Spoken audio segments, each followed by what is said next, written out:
No, dad, like dad passed on. Yes, but mom is there. And just because I'm so good in class, I've always been on scholarships. Sure. And even here, yes. Since day one? Yeah. Kati, wongamba Farouk that I go into comedy. No, you're dead wrong. Doesn't work. It doesn't work. Really? Hello. Doesn't Good morning, add up. doctor. Hello. I'm okay, sir. Yeah. How are you, doctor? Fine. Now, For a government scholarship. I'm Hey, so happy. yes, That's I good. am on government, so I have to take up that opportunity, that chance, that synergies and user. Because if you mess up, if your grades do decline, bakuja for scholarship. Hello everyone, my name is Maria Ava, a student at Makerere, pursuing a bachelor's degree in social work and social administration. Yes. So kati wano wawe tuli. Wanatuliku School of Social Sciences. School of Social Sciences. School of Social Sciences. But social workers banabana tusomera waneno. Social workers mukola biki abatamanyi bategeere. Okay, social work your course tugisoma like tutukirira abantu, first of all people with disabilities banyome banyo, but when we come out and we find out ebibanyigiriza, when we study about them and we make research about them, tuvayo netwanira dembe lyabwe, like through the NGOs ezimuwulira. Yes. Okay. So wowe wano. Yes. Yeno gye swaswa.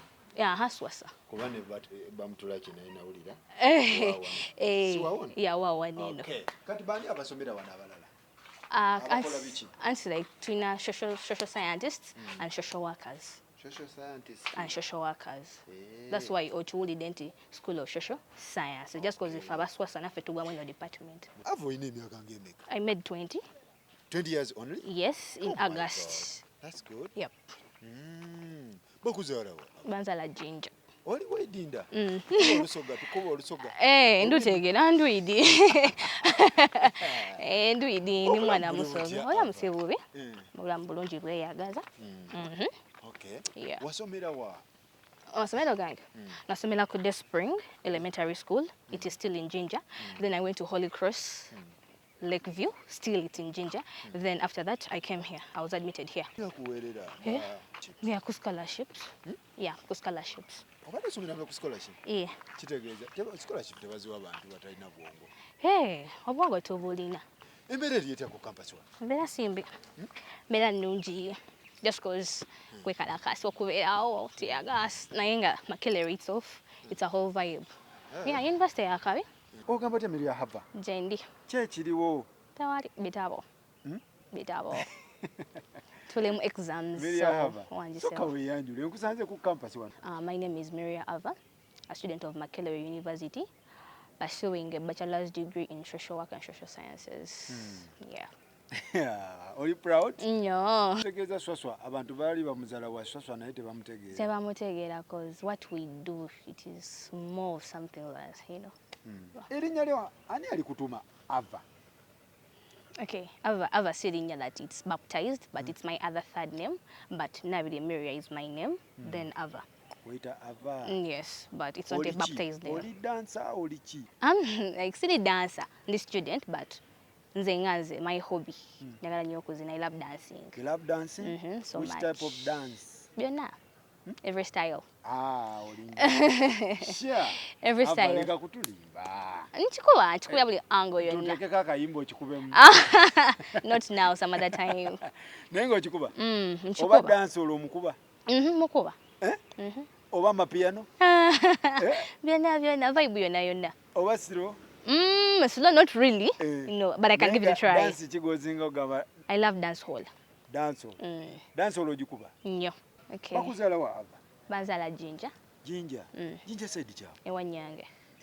Yeah, along Kakira Road. Okay. Yes. Olwidi? Olusoga. Ndwidi kubanga ndi musoga. Okuba kimuna? Ndiyo. Ozira? Ozira bigambo? Nzira kyenkoba. Just because influence gye naye mami is in Uganda. Ate nkuze naye. I spent most of my time with mom. So kati she influenced me to like okwogera Oluganda, but I personally am a Musoga and a proud one. You're a proud Musoga. When time comes that you have to show out the real reality in you, you have to express yourself mulimi oriwa okitegeera.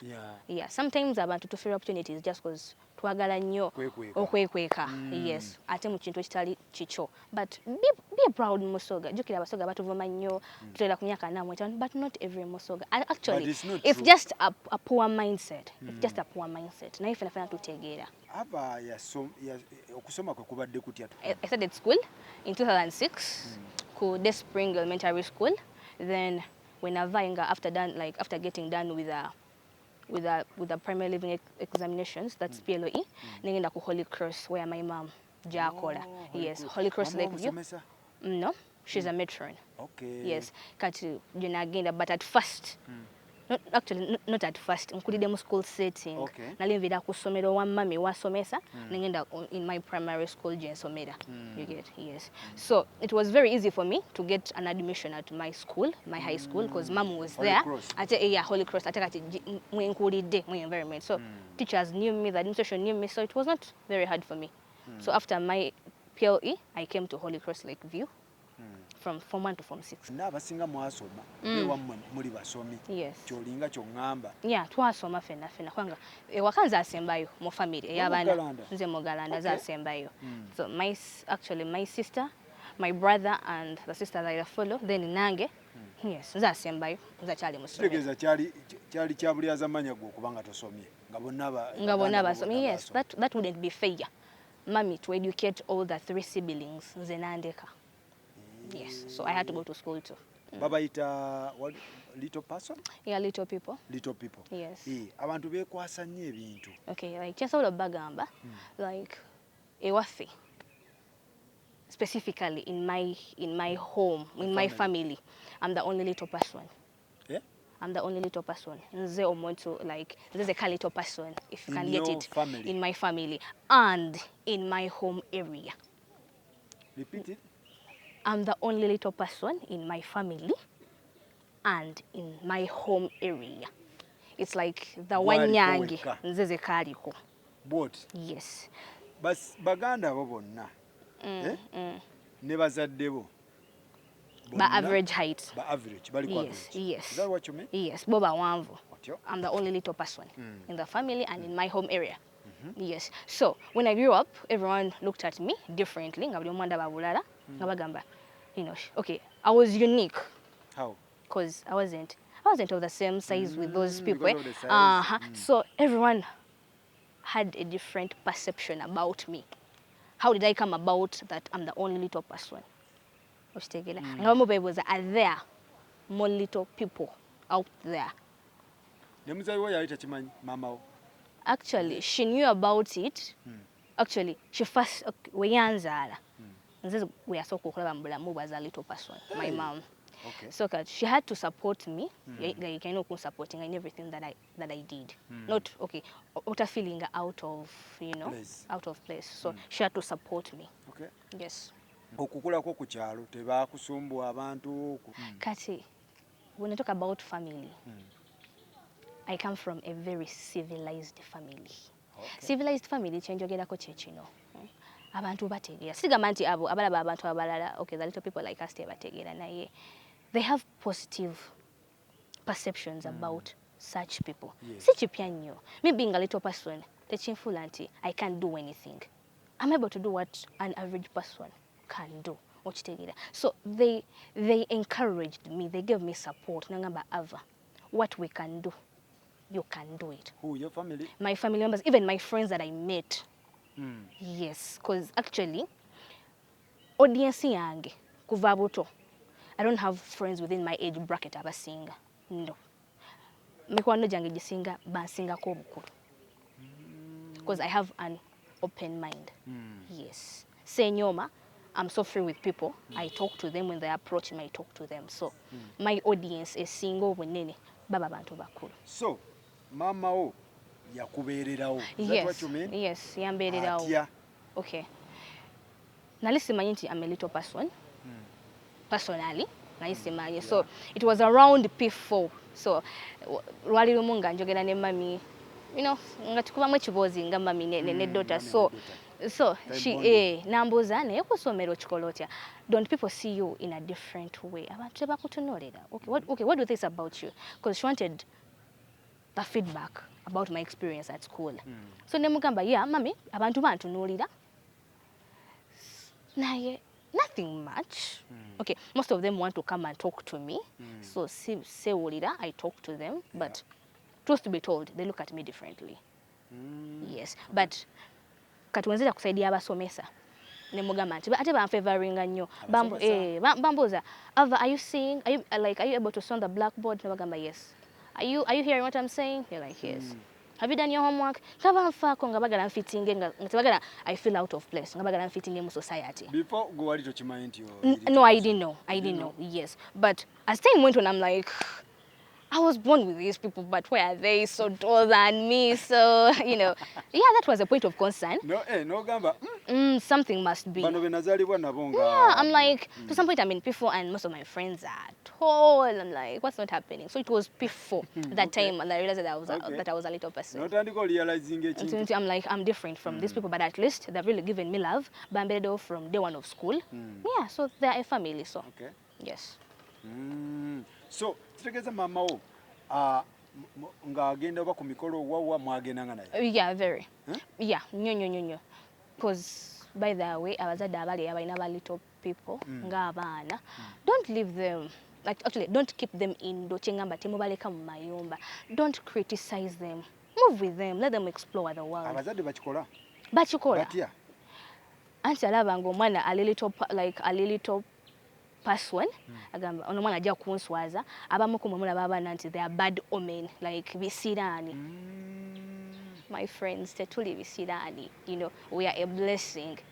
Kati nganze family yange ndabanga a blessing, and I'm really a blessing. So ababana mubaleke batambule, give them opportunities.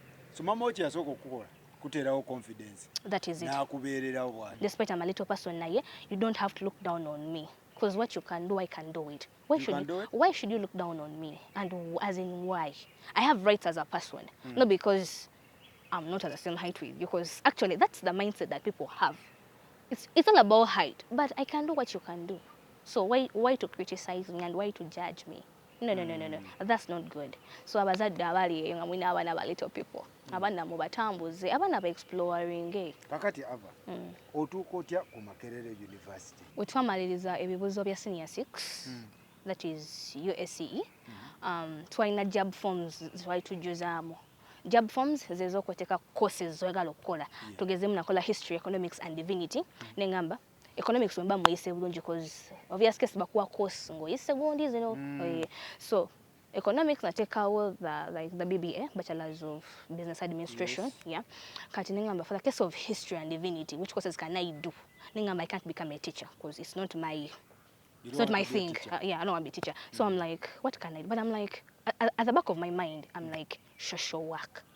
I have to do social work. Nengamba, with my history and divinity, though with a con, but I'm like, with my history and divinity, I can do social work. So the second option on my job form, it was social work. Social worker.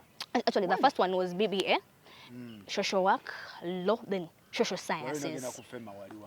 Yes. So I'm like, no, social work. And I prayed over it that the university impact social work because I really wanted it. Hava. Eno wali okola otya? Performance teyali mbi just because era kati ku ssomero ebintu bikalubamuko kubanga olina balancinga. Oyinza ogamba nti divinity papa wano ofunye 90 nofunye 40 bakuwa point yeah. So my schooling teyali mbi, like my academics tezali mbi because nearly average student. Ng'okikubako sometimes ebikalubamuko naye still era nayita. So job forms, okay, a point of correction. Job forms is really all about your performance. Mwena muzijuza. Fanga you don't know what. Admitted. Admitted. Mwena muzikola. Yes, but results zo zezukujjawo. You may fill in a job form because of a government thing. Ne government nebatakwa because you didn't raise the points. Otegera. Kubanga tulina district quotas, tulina national merit, ne tulina the disability bit of it. Kati district quotas be bano abana basinze mu district. Okay. okitegeera bakuwa scholarship Bakuwa. kati national merit abakikubye wonna Worldwide. Nationwide. yeah national wide then the disability scheme bit of it Weeri nayo. weeri beba n'abaana like abalina like mbuyite nti abovone Abalina obulemu. obulemu yes biti oba oli mulema oba that's bonna the scheme bagweyo. yes Scheme weeri. eyo yo weeri Ada otyo. Gwogenda kweriwa. bampa ku disability scheme Wagenda ku disability. yes Otyo. Gw'oteekayo. actually it was my teacher my career guidance teacher ku ssomero yagamba Ava you're filling in these forms naye put this disability thing Teeka ku disability. yeah nangamba Ogenda mu bano. nangamba you may find it offensive But it's going to work out for you eh? nangamba okay he wants it and I want it too and actually I didn't talk to mom about that mami samugamba kwanga biri byali about teacher biche nenteekako so kati ku 26th of November yes that was 2021 yeah I recall 2021 they gave me a call nebangamba jangu kole interview Makerere. Makerere so I had to leave home Ng'oli ludda. ngande Ginger so I had to leave home come and do the interview because zaita nikasawemo so I had to come a little bit early Nojja n'ozikola. yeah to catch up so when I came for the interview it was so brief so brief bambuza out some few questions because it was oral mouth to mouth ombuza nenkudamu yes Noziyita. ne by then started out in nziyise because after the interview ne bangamba we are done nenzire ewaka so after some few days kwanga twali actually November actually it was a month it was so quiet because twali banji who came for it so they had to pile up the results what so ku Abali first ku scheme eyo mwali bangi. yes Otyo. so results zikomao it was a first of January 2022 this year I received a call nebangamba check on the disability scheme of Makerere scholarship thing only number 32 I'm like okay it's okay yeah kati nkebera ni number 32 yes so I went and they were like mom do you know what ofunye scholarship mommy was so happy and likewise I was so happy because not everyone is given a scholarship Fully funded scholarship kijje tuwogerako. fully funded kati fully funded etegeeza nti everything is catered for What? your food allowance your accommodation everything Government yeteekamu. yes That's a blessing. yeah a very big blessing a very nice one Obulamu ku university obusanze otya? nobulamu si bubi ku campus kujjako like the strikes zetubeera nazo zituyisa Eki. strikes Strikes. ezibeerawo like kati nga like when we had just come waliwo the thing of online classes jukira abaana bali paying tuition ate oteke ku online they have paid tuition for physical learning not e-learning as in like the internet thing no jukira wabera ku like e-learning ngoli waka to some point concentration ebeera ntono nnyo ogamba zonga za login nsobola okulebera naye kati wano mu physical bakola attendance and it's very good hanga kikuyamba kutegeera okitegeera so kati the strikes wezaaliwo it was so mad and it is so scaring the bullets the tear gas so those are some of the challenges I personally face but coming on the side of as a little person I haven't faced any challenge yet Sure. reason being my self-esteem senyoma people reach out to me I talk to them you know I'm so social I talk to them why should I really face any challenge because when I face a challenge I'm like you know what but for example if I look I'm like you know what ngenda kwa no library but ndagirira nkutukiride mu bya bulungi so lwaki obampa that attitude you know so that self-esteem and being disciplined Oina confidence y'amaanyi. yes senyoma because wamba sije confidence. kati family like ewaka wenkulidde okay vibe Vibe weri? lero olulimi tukozesa ennaku zino Vibe yes abantu benkuliddemu bagaba vibe bakugamba okay tugezemu nkozi ensobi bagamba Ava do you know what okozi ensobi ne bakugolwa ne bagamba Ava don't do this if you want to live in a community with people don't do this and when somebody tells you okay wagamba ekintu about your physical thing just move on it's life yes people face challenges it's life tambula butambuzi tomudamu tomuvuma kwanga byaki ebyo byampewo tomuvuma gwe tambula butambuzi okitegeera so kati confidence gyenkuze nayo yes okay kati ate wano mu campus walabika okwera nti waliwo bullies ababullyinga yeah bullies yes but for the mere fact that I came to school you're paying tuition, though I'm on government, but I worked for it. Tolina kumanyira. Yes, that is it. You a student. I'm like, we are all students. We are all students here. We pay tuition. Not because we or private, me I'm on government. Teachers are no kumanyira. Wesasulira nange bansasulira. Naye nakikolerera. Wakikolerera? To some point. Wanga singa results zange zali mbi. Wallahi sandi bade ku, you know, that scheme. Ochitegera. So kati by the way, chowensi chekuwa. Chowensi chekuwa. Ensi wajua attitude embi. Likewise, ogena funa attitude embi. But when you keep that low key to get a low key, be humble. You be humble. Yes. The world will bow down to you because you're approachable, you're disciplined.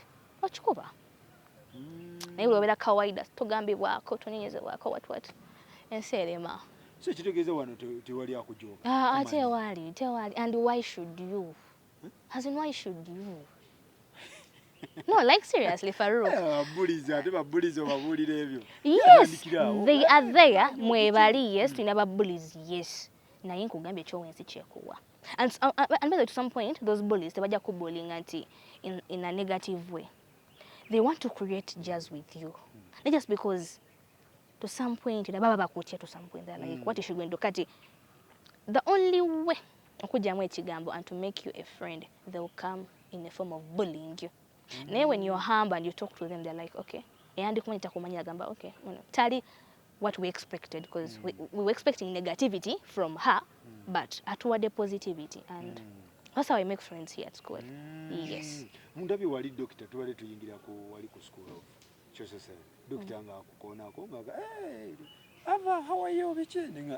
Oh, your doctor yansomesa anthropology mo semester soka. Yeah. So, yeah. He's my friend. Ate wano mu kusoma munda mu kirasi. Kati ku school, yes. Ku school yafe like tulina okay, abantu abalina obulemu abenjawulo. Tulina the visually impaired. Yeah. Tebalaba. Yes. Just because the right word to use. Yes, it's like visually impaired. Then tulina naba hearing impairments. Tebawulira. Yes. Then tulina neba nti their limbs were not developed. Tebaina big like this thing. Magulu. Yes, and emikono they were half developed. Tebalina. Webali. Yes, webali. Bonna yes, then tulina neba nonga fine. They're physically fine and batambula, so they use wheelchairs. They're okay. Balaba, but yes, they are weak. So they can't move, they can't support themselves. So all of them, they're admitted to School of Social Sciences. Yes. So when we come back to class, tuli kati aba hearing impairment, the visual impairment, abilities. Persons with disabilities, PSWs, kati they have reserved seats. And they're in front. It's a must. Even yours? Yes, I do sit in front. If at all I want to, but it's a must. I have to sit in front. You sit in front? I sit in front. That's it. Not like but they are reserved. Those in front seats? Not really. I can sit in front, but on a different thing. In front seats are preserved for persons with disabilities. Yes. Yeah. That is it. Abali visually impaired balina gondi gye babakolera nti okay, they produce their work in a way that kale ebera ku paper form but in form of letters. Yes, but those letters are kind of hard ziba zikaluba kati wagikwatako bwate amanya that's ekubanga from their former schools babade basoma okitegera. So they are provided with such materials to enable them catch up with us for abala ababakola. So they provide with them those equipments. Kati tuna mu bibuuzo sitting for exams balina ba helpers betuyita ba guides ababayambako. So guide amusomera ekibuuzo ono since yasomedde work maybe like mu soft copy ku simolye kati ya revising obvious case, but with the guidance of the helper. Kati wajokola ekibuuzo helper ye amuyambako okusoma n'okuwandiika. Guide amusomera ekibuuzo onamuwa answer onawandika, but guide they have to make sure that the guide naye yasomako. Yes, because you can't sit for me an exam ngati wasoma. What are you going to write that you know? So yeah, because for me is waka wanga. Yeah, I have no problem. Kati tulina ne bano aba sign language. Those guys who have hearing impairment. You know, maybe abakosaze sign languages. They also have helpers. Not a boy in most cases, like, okay, when we're doing exams, because for them they can read. So for them, they don't need helpers. Ne wanonga lecturer somesa. Ono guide wawe. I know by signing. That's what they call a sign language, like those signs, what? It's called signing. They have to sign for them during the lectures. Waliwo olingo musanga family yabwe balina ssente nenga tasoma olw'okuba yeekwasa nti ki ali little person. Kati sijagamba nti only parents, society, it's a whole thing. Sijagamba nti society yokka, family yokka, n'abaana bennyini. No, it's a whole thing. Kati ndi little person, okitegeera, little person. Naye mami, okay, sinti mami ayinza okugamba mami yampa chance esoma. Kubanga sinti bona bali people basoma, no, mami yampa chance esoma. So wempa chance esoma ate nateekako okumbuulirira, like okumpa that courage that even a little person can go to class. Okitegeera, ya motivating nnyo nangamba yes, what others can do. If your brother Chris went to school, Tina Esther, why not Ava? Why not Maria? Okitegeera ekintu ekyo. Nampa morale nengamba why sijja kwenyoma, let me go to school. Mami ampadde support, kati abalala ne batampa support nenga kivudde ku mami kangende nsome. Okitegeera. Kati abazadde abamu bakotogera abaana babasibira mu mayumba, you know. Temujja kunswaza, tojja kola kikwe, bera mu nyumba tolina kyogenda kukola. Okitegeera mu ssomero. Ate kati n'abaana abamu ba little people beetya.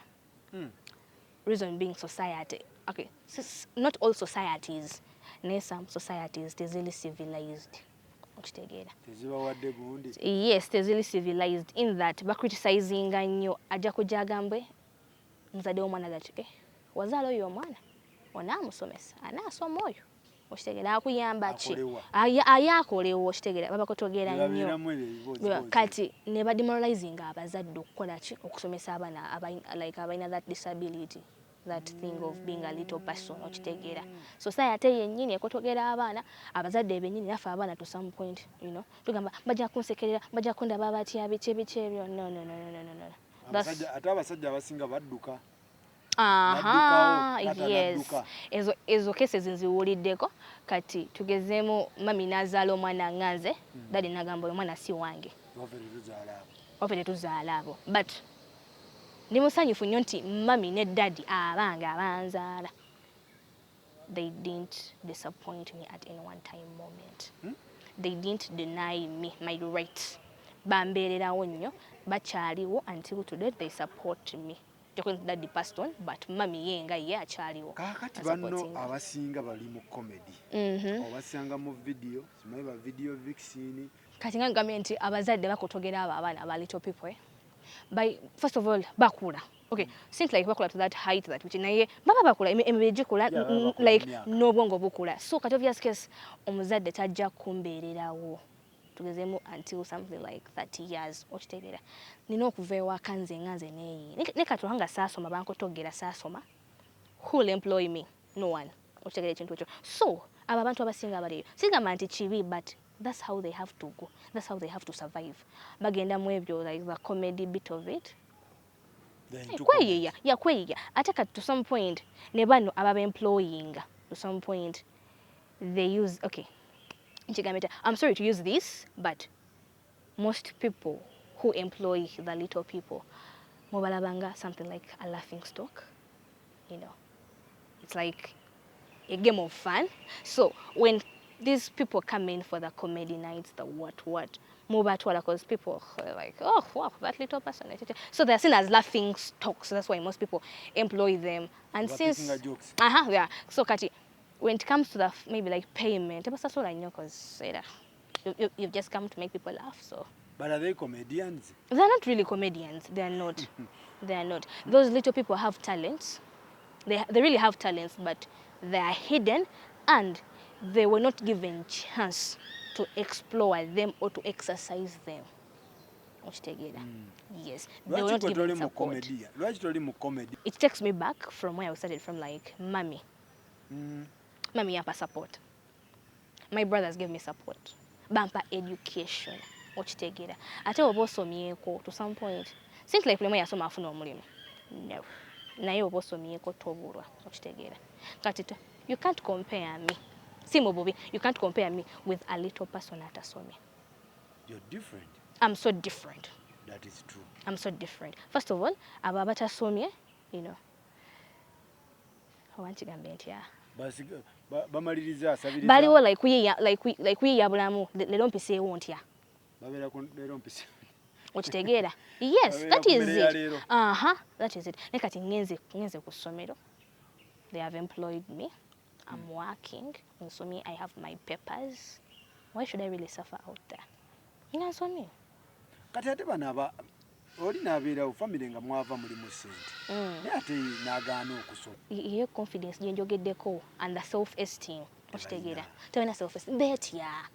Ate sometimes ne company gye tubeeramu influencinga nnyo either positively or negatively. Kati Faruko oyinza ogamba ne kati gwe ava osobola ki? So I'm like, nogamba anyway. Era nsobola ki? Okitegeera?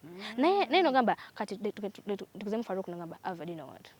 No matter your height, you can do this. Or motivating nze. So I'm like, even though others don't support me, but I have this one individual that believes in me, that supports me. I move on. Okitegeera? Yeah. So those people lacking influence and positive influence. So society mwe babeera abantu babeera mu company, like the companies and the social groups ze babeeramu ziba influencing either positively or negatively. Music industry? Yes, I actually, by the way, after actually there is this thing we used to watch. The thing of the Amarula family. Malimono Gayo, no. He has some big chicks. Kapere. So one day I saw Kapere. I'm like, Kapere, he's in this Gundi eh? So one day I asked my mom, I'm like, Mom, will I be like that one there on TV making comedy? No, she's like, no, don't think about it. Tochirowoza nako. Simo bobi alikola ayitewo mulamu naye. For your case, you're not like that and you'll never be like that. Why? She's like, you have a bright future ahead of you. Simanyi waki yatwogera bwatyo, but she's like, you have a bright future. That's your mom? My mom. She's like, you have a bright future ahead of you. So don't think of yourself as a failure. I'm not saying that Kapele is a failure. No. But it's like, no. You can't turn out to be a comedian and you don't deserve to be a laughing stock to some point. Mami we yakirabira mu laughing stock. Yes. Where your angle? Yes, kituufu ono ali mukola. Yes. But ye mami we ate yakirabira mu angle. Mu angle ndala. So people will be after using me, then later on dump me. So she was like, no, you will not be like that. You won't be like that. Because at first she asked me, Miria, oyagala kubeera ki? I'm like, Mami. I'm like, I want to be a lawyer. What? A lawyer. You want to be a lawyer? I wanted to be a lawyer. And like, muto options in You're like, Mama, I want to be a doctor, Mama, I want to be this. So when she asked me, I'm like, Mama, I want to be a lawyer. So she's like, it's not bad. So if you want to be a lawyer, do you think comedy will take you to law? Okay. She's like, I'm like, no. Nangamba, what do you think will make a good lawyer out of you? I'm like, education. She's like, wow, I love it. Education is the way to go. Everyone can be a comedian. Everybody can be a comedian? Yes, if they choose to. But not everyone can be a lawyer. That's what your mom told you? That's what she told me. So she's like, other education first. Not through comedy? Not through comedy. Not through comedy. No. Not really. Actually, not even actually. No. That's why you're here? That's why I'm here. Kitegeeza ebintu bisoboka. Yeah. Kyogezaako bisoboka. Ate gyebiri. Opportunities are out there. Just because abantu betubeeramu batokotogera nnyo, but opportunities are out there. Waliwo ebibiina bye ntera owulira nti oli akoze ekibiina kiyamba ba little people. I was in P5. Nalimo P5. So one of my friends introduced me to that organization. It's the Little People of Uganda, LPU. Yes, LPU. What do they do? Yeah, they support people. Okay, the little people. People with short stature. That's how it is. People with short stature. Those are the little people. So they give you support, as in like cutting off our students, the stationery, like and some pocket money, and to talk about the challenges we face, because we may be that we also have other little people. Little people jebali. I thought I was the only one, but when we came for that conference, I got to know that never know jebali. Yes, so they used to call us for conferences. Yeah, nga tugenda ne batusomesa the challenges little people face. Ne batubuulirira ABC dandi mukola bwe muti abantu. Okay, don't let people look down on you. You can okay.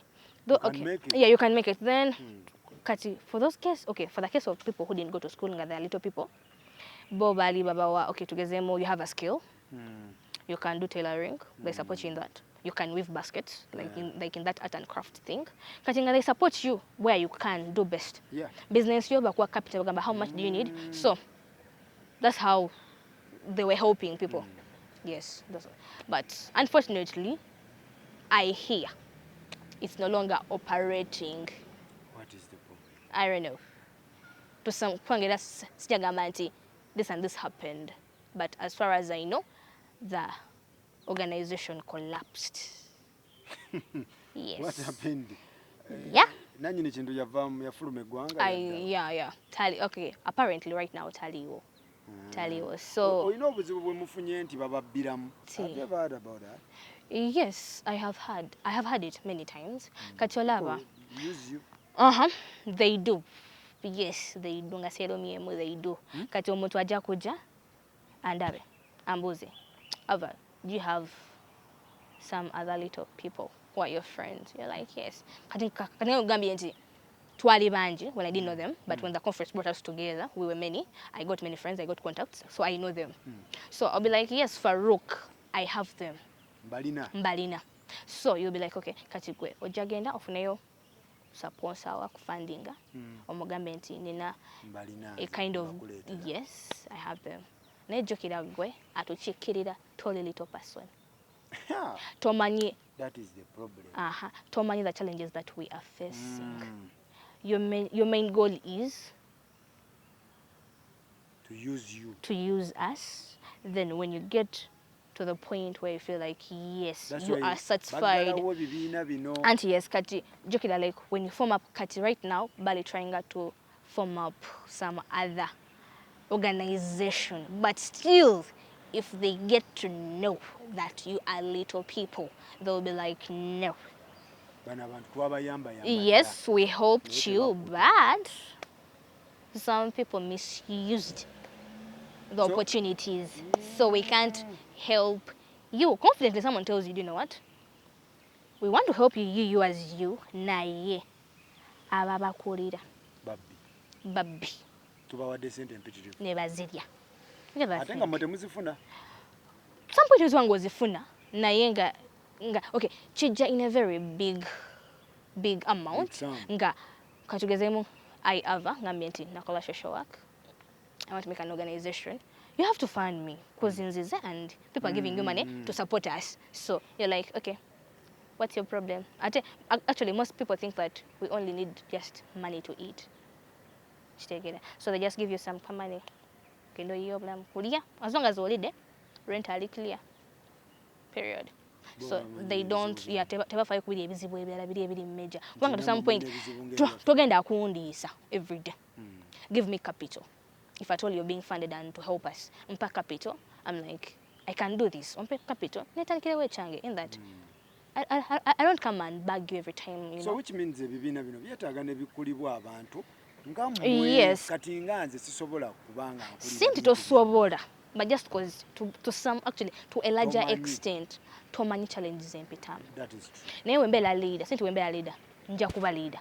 Okitegeera manyi sisobola because manyi kubanga like mulabye obuzibu bwayitamu okitegeera bwayitamu ku surviving. I'm like nange singa mbadde mweyo position ye gyalimu right now nandibadde ntya ne kati nsomyeko I have the money and I'm your leader seriously lwaki mbandya sente zo kati that's the challenge we face, that most people want to use us and after them gaining what they want they run away. Kati okufuna emirimu ebyemirimu organizations zino ezigaba emirimu. I haven't yet been employed, but my friends who are employed, the little people, bakogamba nti first and foremost when they're going in to apply for jobs, people look down on them. They're like, what can a little person do?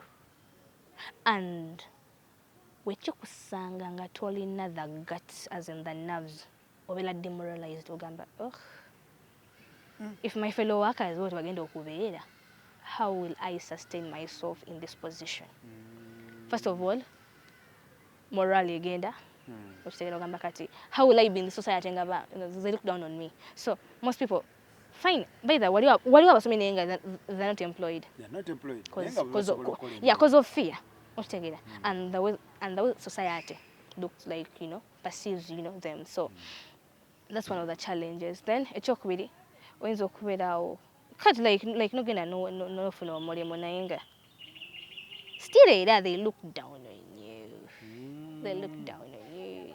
Naye nga ate ava newobeera ekyalo osobola osobola obwa ekyala ngukola? Yes, I can. Okimanyi osobola obeera ne presenter ng'omulala wa presenting ate show neerabibwa n'abantu akusinga? Yeah, because I have the skills. I have the skills, So if I'm given a chance and I explore them, motivating abali abalala. That is true. Bagamba if Miria, not even if Miria is doing it. Nzani. So ba employer balino kitereezaamuko. Yeah. But give me a chance, I do it. We must cause like you put me right. Because nangeni moto. You put me right. You're like, you know what? Ava, this is going wrong, but put it right. Yeah. The only difference is it's the height. It's the height, but we have the skills.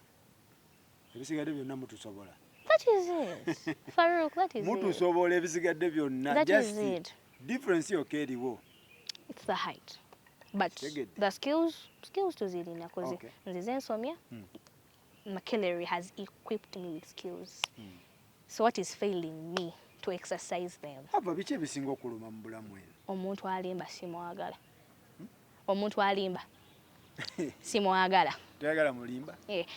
Kati Farouk tutudde wano eno. Tulikola this interview. I've sat here, I've given you your time. You've given me time.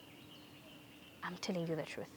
What you kati ate lwaki batuzeri lwaki ate oba kubaganya okuba ekiwozo nimba mbuza no sagala tell me the truth. Sometimes I'm like amazima gakawa naye ngamba nti ava manyiti leero tonyumye period ntambule ngambe nti walahi Farouk yangambye sinyumye period. You've seen me, I'm indecent. Naye tongambe naye ate nesanga omutwala nangamba naye ava dino what man. Tonyumye. Naye ngamba ntambule no naye odeta kingambe tete ekintu ekyo. Mbulira amazima. Yes. Biki byosinga okwagala ku mubiri gwo? Sokera ddala magezi gange. Omutwe. I reasoninga nnyo. Ne mu kirazi bangambye oli leader bakwasa ebyo. Discussing abasajja abakulu. Byebyo like okubeera nga like upstairs oli kiriya okitegeera toli mu kumpanya okitegeera ebintu obyogeranga weebiri okitegeera sikubaganya like if this is this bwekityo bwekiriwe basimanyi nembuuza nti banange bano mukikola mutya wadde fine responsibility yange mugimpadde nze nga maybe like a group secretary naye nina ebimu bye simanyi because sijagamba nti I'm 100% no okitegeera but the more I do research nje kama keeping like informed and yeah that is it. Yeah. What is your favorite color? My favorite color, it's black. Do you have a boyfriend? Boyfriend? Oh, I don't know if I have a boyfriend. Why? Yeah, it is so funny. Yes. So funny. Yeah, so funny, but they're liars. They're liars. No, not liars. Okay. Okay. If you want to be lied, bakulimbe. Yeah, bajja kulimba. But when you reason maturely, no one will clone you. Definitely no one. Yes. If you out reason them, they're like, okay, the person I'm dealing with, si wakajanja, si wakumanyirwa, uchitegera. No muntu yandize like to use you and okay, they want to see. They want to test. How does a little person? You get that shit. So, so when you out reason them and you show them the real you, yo. So when you out reason them, they're like, no, on a babe, si wakumanyirwa. She's a whole vibe. So we got to give them the respect they deserve. Uchitegera. Yes. So which means sleepovers you don't entertain. Sleepovers and why the sleepovers? The campuses they do sleepovers. Hey, yeah, they do. You have your guy. He has called you. He's like, you know what? Yeah, come over and you sleep. You know? Yeah, people do go. People do go. Now you joke that many challenges in Ninja. What are they? First of all, you don't know the guy. You don't know his status. And just because he has shown you the wallet, you're so excited. And in the long run, because you're a first year student like me, you've gotten HIV, you are pregnant, you know, and the guy is like, you know what, campus is a whole vibe, so that's on my pregnancy. So people will be like, yes, campus is full of, you know, many boys, so so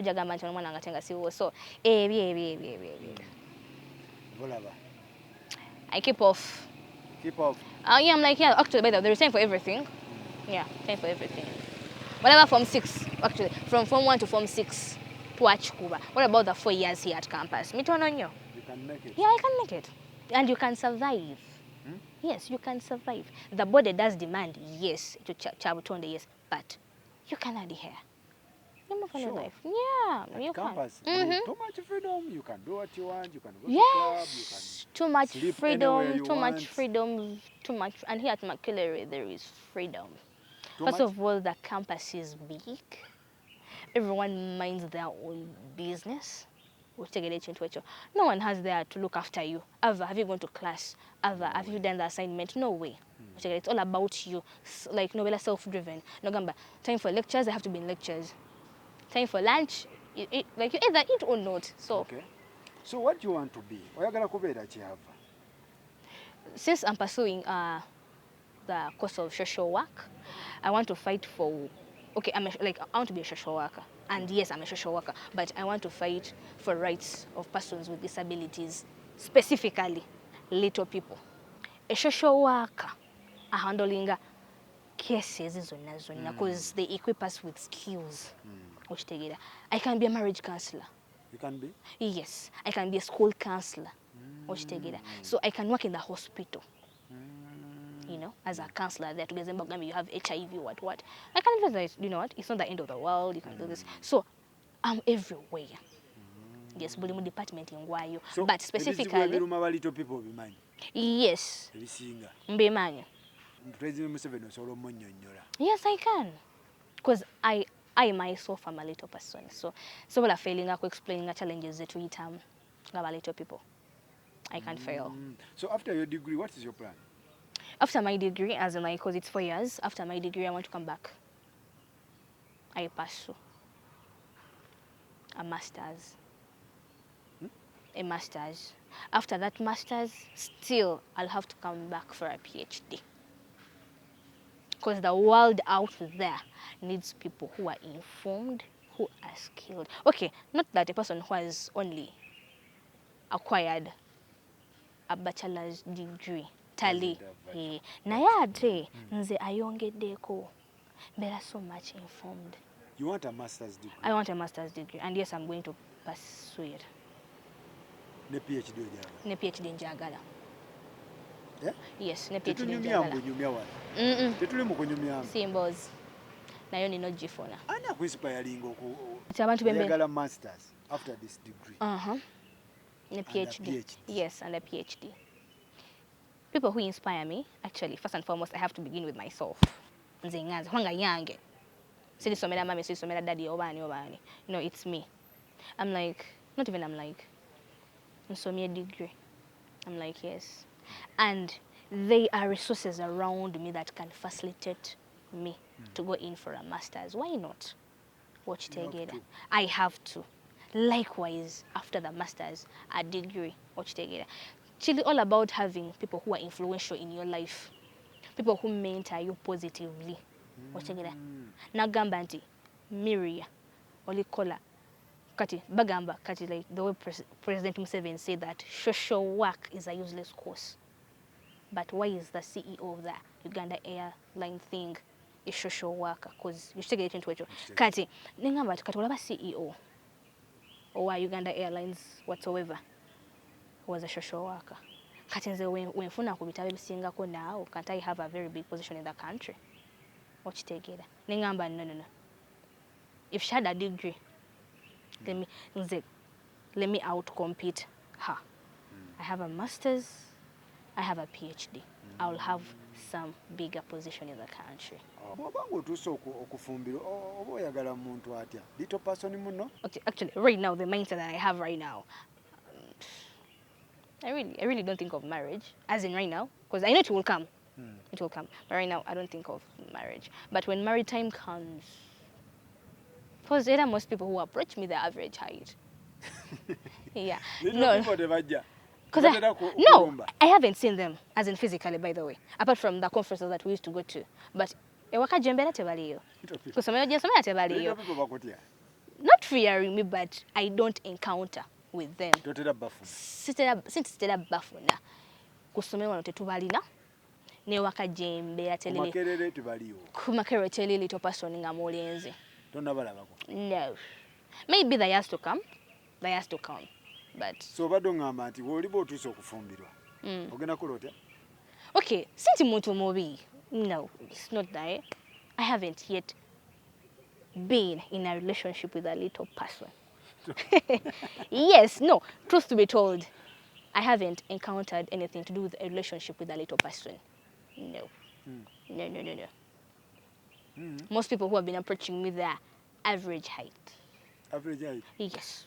Confidently, someone comes and tells you I love you, I want to be with you, obviously, so commitment at this age. No, waiting, be able. Just come hang around with me, have fun, I have fun, positively. But I'm not again because I'm not into marriage right now. And why should I be committed? No. You're not ready right now? Not even not being ready. Like your commitment, nah. No. Right now, no. Eto chinyuma omaze kusoma ate ngo omulabide for some good period of time. Ne wano omuntu ajja from a different faculty tomumanyi. But just because they've been seeing you around campus. Kati bagamba batya? Ate bagamba batya? Hello, how are you? I want to become your friend. You're like, yes. Confidently, they tell you, I want to become your friend. Yes. What? You dig it. Oh. You give them that dig it. So, with time, they will have to confess out their feelings. To some point, whatever dadanga. But so people is it you want? Hi, how are you? But so hi. Oh, mateka nawe. Yeah. Hi, how are you, Olivichi? Yes, I'm okay, I'm cool. Yeah. Can I be your friend? Mateka, can I be your friend? Yes. You're like, yeah, it is okay, you can be my friend. Yes, it is okay, you can become my friend. So, in the long run, they start telling you, you know what, man, your DP is nice. DP, oh. You have a good DP. Your DP is nice. When you look cute, you're like, yes, I know you look cute. So get straight to the point. Because to some point, yeah, to some point, yes.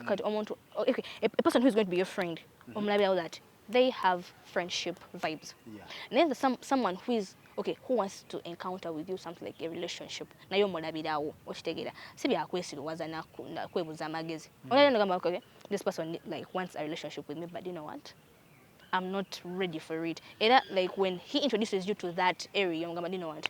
With due respect. Wanatoka kugamba bya coursework kugamba biki. Sina bya coursework. Hello, how are you? How is campus? Okay, generally how are you going? Have you had lunch? Na I'm so concerned, you know, that thing. Yeah, I'm so concerned. So no mugamba sinalya.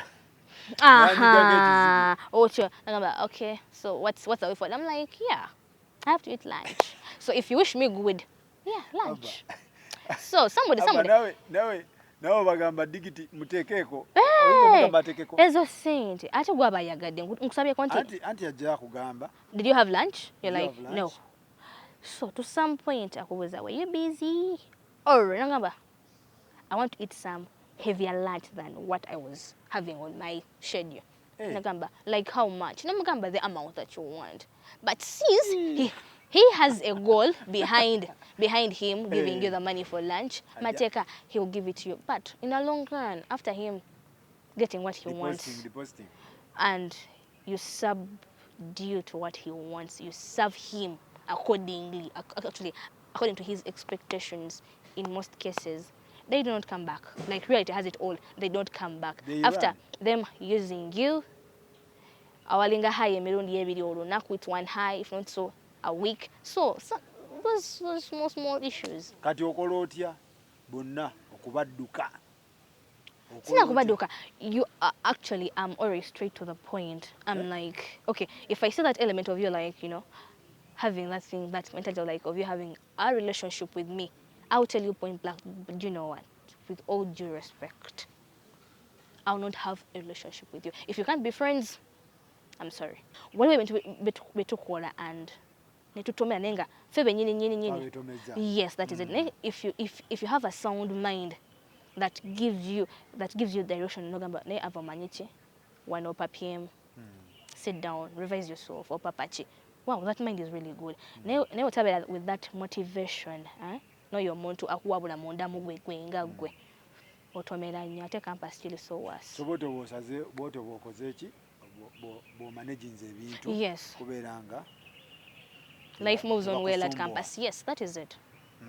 Yeah. Okay. Bichi byosingo nyumiro mbulamu? I love music. Love music? Nyala nyechibala. Yes. That's the entertainment bit of it. Nyala nyechibala. Oh, akaddeko n'ogendako mu no, lectures from Monday to Friday, and not every day that zino kuga paka ragulo, no. Zikoma kusanga musamunana. So, well, like free time in the evening. Wewamuko? No. Why not? I'm at campus. Kati ogula wali n'oteka mu room yo? Kati to some point it depends. If you have friends nga balina whole vibe atenga bali mu mood that day, mweteka mu transport wamwe nemufuna ekifo nga you know it is safe, you can come back to hostel what. Ngana nemuchikuba naye olabya ddala nga to some point it's kind of risky. Mugenda kwizo whatsoever the clubs, you buy whatever you want, you come and talk. Muteka mu hostel. Muteka mu room. Yes, nemubeera at least ngomanya nti otamide naye after okutamira odda wali ku buliri, other than going somewhere and you know getting yeah. Enjawulo eriwo just height yokka si bwe kiri? Yeah. Abamu batusinga n'obwongo n'okulizoninga temwagala keera. Tukeera.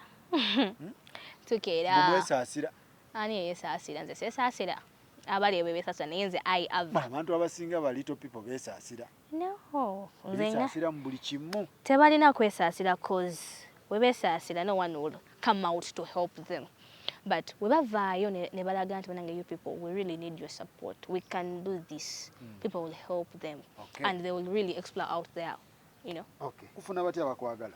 Like on Twitter, that's Makerere Ava. Makerere Ava. Just like that. Instagram, likewise, Makerere Ava. Facebook, Makerere Ava. Seen so many little people in the US. Like them, they're out there and they're really inspiring because for them, they don't look down onto themselves. They really have opportunities and they really explore out, you know, their skills. So when I watch such people, they're little people, they can do it. What about us in Uganda, in Africa? What can't we do that they can do? So in Africa we have so many little people? They're out there just because most of them keep themselves indoors. Yes, but when we come out and, you know, we become one, we become a family, life will really be good. Yes. That is it. People. I'll introduce you to one of my colleagues, colleague of Parliament. Bamita mugana ngoli bamita ani? Yubu. Bamita Yubu. He works at the Parliament. Secretary yali yambako lanya naye era mwali mu Parliament. He's also a little person. I think he's a little person also. Mr. Yubu. Mr. Yubu, I will introduce you to Madam Ava Mukwatagane. He's at the Parliament. Yeah. Abera mu Parliament munda. So which means you can also do what we do. Isn't it? Yeah. Do you know this one? Yeah, she's my classmate. Okay. Omumanyi coach. She's too stubborn. She's too stubborn. She's not stubborn. Mirab, you're reporting in front of the cameras. You're putting me in front of the cameras. Hey, I will sort you. I will sort you after here. I'm doing well. Oli bulungi. Very well. Gwani amanyi. I'm a singer. Asimu nnyo. Osomera wa? I studied from here at the School of Social Sciences. Okay. Osoma nono. Jangu. Kama soko je. Osoma naye. Yeah, I studied with her. She's my classmate. Okay. Ebitabo bitambula bitya. Mukikola mutya? They are not easy, but we are trying. We are trying our best and we hope for the best. Okay. Teba challenges sizo mufuna kati nga gwe challenges zote zao teziringa zone. Challenges sizo funa tebo. The challenges I get most of the times it is accessing the rooms, lecture Oh rooms. yeah. Gwe problem ye eri kuki? What happened? My problem is I was born with spinal bifida. My spinal cord had a problem. Okay. Osomye otya okuva primary paka ku university okikoze otya muganda? I've been struggling mostly getting a school. At the university it is somehow easy, but getting a primary school, a secondary school, most schools refuse to enroll us, like include us with other students. But what my parents did, they had to pay a lot of money, more than those ones, the so-called normal. We used not to pay the same amount because my condition was somehow different. So in my primary, we had to pay a lot of money. Only that secondary, the chance I got, I studied from a school that had blind students, so they accepted me because I had a disability. But other schools had refused to enroll me because of the disability. They say they can't. They can't admit you. Yeah, they can't admit me because of my conditions. Avo mulaba otya? Ava, she's a fine girl. She's a fine girl? How? Yeah, I've never found her in sorrows. I have a disability. What? She's ever fine. Like she feels the place, feels the people she's with. She feels comfortable. Yeah. Teyenywako muliro, teyekubagiza. Yeah. Oba atera okwenywako omuliro neyeekubagiza. Teyekubagiza. I've never seen that. Are you okay? Maybe if you can ask her if she does it, maybe out of my presence. But whenever She's a good person. She told me she has a boyfriend. She has a boyfriend, of which is normal. You do the same exams here as Ava does? Yeah, we do the same papers. Same papers? Lwaki babasaasiramuko ne baba banaye? Eno section tugigondezemu bahava nabo tubagiriremu naffe batuwe ebirala. Baba setting ebibuuzo bye bimu. They said the same questions. Same question. There is no difference. We do the same questions as other people do. Yeah, there is no difference. Biki bwe mwagala management ya university batererezeemu nga mmwe abali mu mbeera bweti? Ebitali byetaaga okuterezaamu. Innovating with halls, lecture rooms. Yeah, they are not accessible at all. We struggle to reach them. Okay. Obaka bw'obusembayo ffe tuve wano. To all parents out there with children with disabilities, yes, abana tembakotogera, abana mubasomese, abana mbu encouraging that what others can do, even them themselves they can do it. Abana mbasomese, mubagale, ate muwewe that self-esteem that yes they can.